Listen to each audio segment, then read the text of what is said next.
Vidéo Kinshasa. Vidéo Kinshasa. Avant ya kotonga ndako esengeli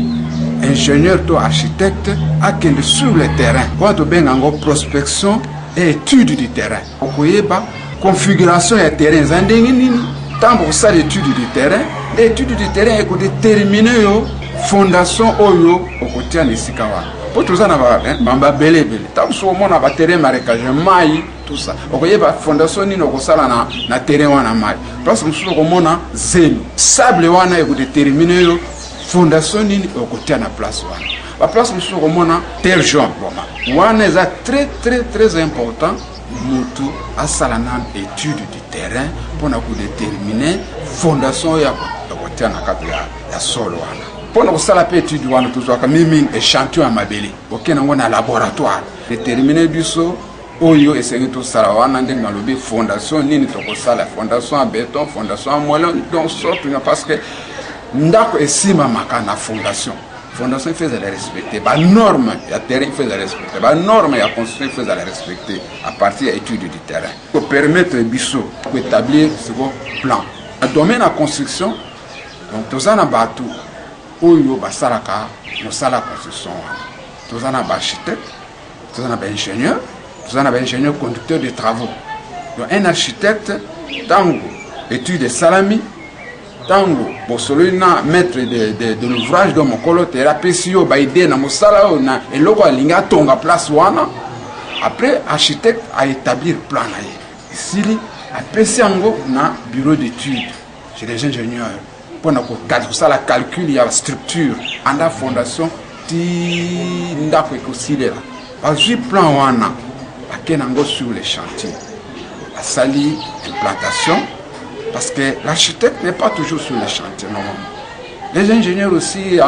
donc, au Bassara, dans le bureau d'études, Bassara, dans chantier. Sur les chantiers, ce sont les ingénieurs conducteurs de travaux. Mais les ingénieurs, mais les architectes, parce que toujours de temps en temps, pour le suivi des travaux. Est-ce que, le plan architecte à salir, est-ce que, respectango, est-ce que, calcul, respectango. Donc, c'est ce qu'il faut faire. Il faut vraiment que négliger la mine. Comme on a vu ndako baramoko il prend n'importe qui bon maçon bon lokola toujours maçon il y a des maçons qui veulent toujours que se croire que bango bazana baza ba ingénieur ingénieur ko sala ni biso to yebi ce ko mona ka mimi ba de gars ya ka mingi parce que ba propriétaire ya bandako bazwa ka ba spécialité besoin ingénieur donc na chantier na ingénieur azate architecte azate ye moko aza ingénieur azo comme azui batunaye bazo sala mosala na ndenge na bango kati ya construction surtout bandako étage mabende ezana ba armature ezana ba dimension nango dépendaka sikoyo na charge oyo ndako soki par exemple tonga ndako ya C ezana mabende ba dimension na tutia par exemple ezana fondation en béton par exemple ça dépend d'un terrain ezana mabende donc non so eyaka en fonction ya calcul au bureau d'études épaissi ezana mabende ya barre de 20 barre de 18 barre de 16 barre de 14 barre de 12 barre de 10 barre de 8 barre de 6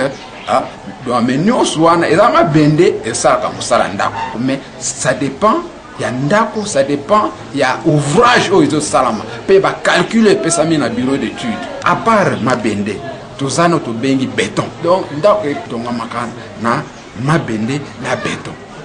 il faut respecter les normes to benga ka dosage pavement ezana dosage nango ceinture ezana dosage nango ba colonne ezana donc il faut respecter étape sorte partie na partie na dosage nango. Vidéo Kinshasa. Vidéo Kinshasa.